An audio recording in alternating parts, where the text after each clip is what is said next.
Et bonjour YouTube et bienvenue dans cette table de catchomancie pour WWE Backlash Saint-Louis qui aura lieu du coup littéralement samedi et que Samedi nous 10 mai. on réactera dimanche après-midi aux alentours de 16h. Si j'ai bien compris. Exactement. Ouais, voilà, c'est ça. Voilà. Donc 5 matchs de prévus, 4 intéressants, 1 dont on en a rien à foutre. Oui.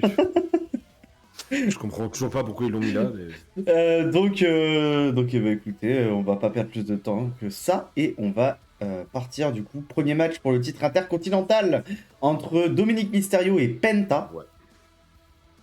Et je vois pas, en vrai, moi je vois pas Dominic perdre le titre aussitôt. Bah, il y a deux options. Soit il gagne, voilà. Soit il perd, mais à cause de Finn Balor. Qui lancerait la vraie rivalité derrière. Il n'y aura pas le titre entre les deux, mais. En fait, c'est. Alors, ouais, moi je ne vois pas perdre le titre. Donc pour moi, c'est soit il gagne, soit il perd, mais par disqualification. Ouais, mais ils aiment pas faire ça pendant les PLE. Donc. Souvent, les PLE, c'est pas des victoires clean, mais des vraies victoires ou des vraies défaites, quoi. Moi, je ne vois pas perdre le titre pour le coup. Bon, en vrai, moi non plus, mais il serait temps de lancer quand même leur petit programme avec Finn Balor, mais ouais, victoire de Dominique, ouais. Pour ma part aussi. Ensuite, du coup, match suivant, on va partir sur le Fatal 4-Way pour le titre États-Unis de Jacob Fatu, avec donc Jacob Fatu, Drew McIntyre, Damian Priest et Ellen Knight. Bah, moi, je vois Jacob Fatu gagnant. Et ouais, pareil, hein, j'espère. En vrai, j'aimerais bien qu'il conclue vraiment le truc Damian Priest, Drew McIntyre, histoire de pouvoir les faire passer à autre chose après la draft. Bon, enfin, dans un Fatal 4-Way, c'est pas le moment idéal pour conclure. Hein. Bah en fait, pour moi, ils auraient déjà dû le conclure à Mania. J'ai pas compris pourquoi ils ont relancé le truc derrière, en fait. Pour moi, c'était déjà bien conclu à Mania et j'ai pas compris pourquoi ils ont relancé le truc derrière. J'ai trouvé ça chiant, moi. Non, bah, pas tellement. Moi, en vrai, c'est logique que McIntyre se tourne vers un autre titre. Puis Damian Priest a eu une petite vengeance, quand même. Non, pour moi, c'est pas terminé. Hein. Mais, Bah moi, j'aimerais bien que ça soit terminé, pour le coup. moi, j'ai envie d'en voir plus. Tous leurs matchs ont toujours été très très bons. Mais j'ai pas dit le contraire, mais pour moi, on peut avoir une suite, mais plus tard. On n'est pas obligé d'enchaîner, tu vois. Ils peuvent avoir des trucs chacun de leur côté entre-temps, tu vois. Ouais, mais là, c'est qu'ils profitent de les mettre là parce qu'après, il y a la draft. C'est pas impossible qu'ils soient séparés par la draft. Oui, bon, là, après s'ils sont séparés par la draft, ok, mais... Ils seront sûrement séparés par la draft. Mais oui. Pour le coup, là-dessus, on est d'accord, Victor Jacob Fatu. Ouais. J'aurais même chose que pour Dominique. Hein. Je le vois pas perdre maintenant.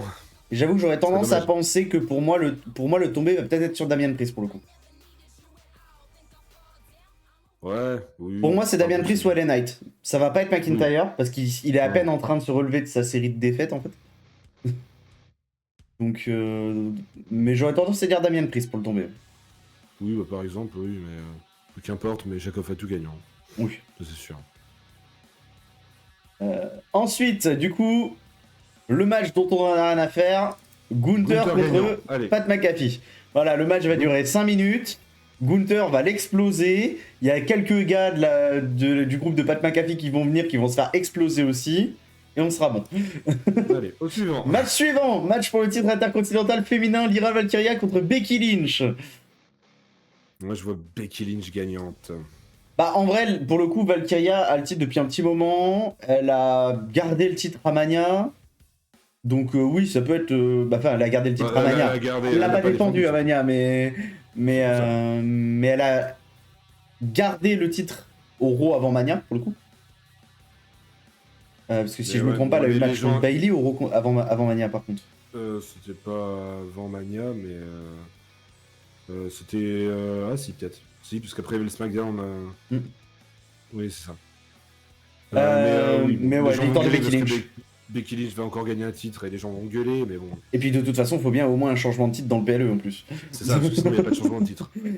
donc voilà, et puis si ça peut être l'occasion de Becky Lynch de rejoindre son mari et tout, là, ça serait sympa. Ouais. Donc voilà, concrètement, Becky Lynch gagnante comme ça. C'est ça. Passe à autre chose. Et enfin, du coup, le main event, John Cena contre Randy Orton. Bon bah le match va être incroyable. Attends. Ouais, non. Voilà, le match d'avant va être incroyable. Le match d'avant va être incroyable, c'est sûr. Lui, le problème, c'est qu'il peut être incroyable, comme ce qu'on attendait de John Cena Cody, mais le John Cena Cody a quand même été décevant. Donc. Moi, je place pas mes pièces sur ce main event. Hein. Moi, j'ai plus confiance en l'autre. Ouais, non, bah en fait, le truc, c'est que le co-main event, on n'a aucun doute que lui, bah en fait, le problème, c'est qu'avec ce qui se passe à Mania, on a un doute maintenant. C'est ça. Mais victoire de John Cena. Ouais, c'est ça, c'est trop tôt de toute façon. Il va garder le titre au moins jusqu'à SummerSlam pour moi.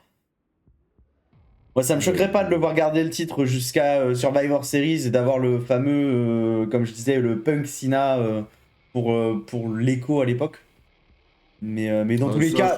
Je pense qu'on l'aura plus tôt. Je pense que le Punk Cena, on l'aura à SummerSlam ou un truc du Ouais, genre. mais dans tous les cas, Backlash, c'est trop tôt. Oui.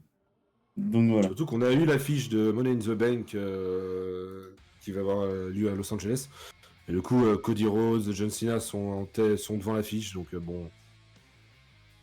Peut-être un rematch avec Cody Rhodes à Money in the Bank. Ouais. Mais bref. Du coup, ouais, évidemment, John Cena gagnant. C'est ça. Et puis bon, est-ce qu'on pourrait se passer d'une intervention de l'autre, là j'oublie son nom même, de rappeur de... Oui, Travis Scott. Pitié. Oui, Travis Scott, reste chez toi et tout va bien. Et The Rock aussi au final, hein, parce que The Rock, il aurait pu intervenir à Mania, mais il l'a pas fait, donc reste chez toi aussi. Oui. On en a plus rien à foutre maintenant. C'était le moment où intervenir. Il nous a gâché le main event, donc... Ah, franchement, ouais. Donc voilà. Bah écoutez, je crois que ça aura été la table de catchromancie la plus rapide qu'on aura faite depuis le début de la chaîne, puisque elle aura duré à peine 7 minutes, mais on n'a rien de plus à dire. Pronostic très simple. Donc malheureusement, c'est Backlash. L'année dernière, on avait quand même beaucoup de choses à dire parce que c'était en France, voilà, bref. Ouais, et puis on allait y être. Le PLE après WrestleMania où ils ont 2 semaines pour construire, donc il n'y a pas grand chose à dire. Ils construisent des trucs rapides. Et puis, c'est ça. Puis voilà, mais... Et du coup voilà, j'espère que vous aurez aimé la vidéo. Si c'est le cas comme d'habitude, n'hésitez pas à liker, partager, vous abonner. Et puis on se retrouve fin de semaine pour du MyGM. Puis comme d'habitude, hein, tous les mardis et les samedis pour du MyGM. Ah, et puis dimanche pour le React à Backlash aussi quand même. Oui, à 16h. Salut. Salut.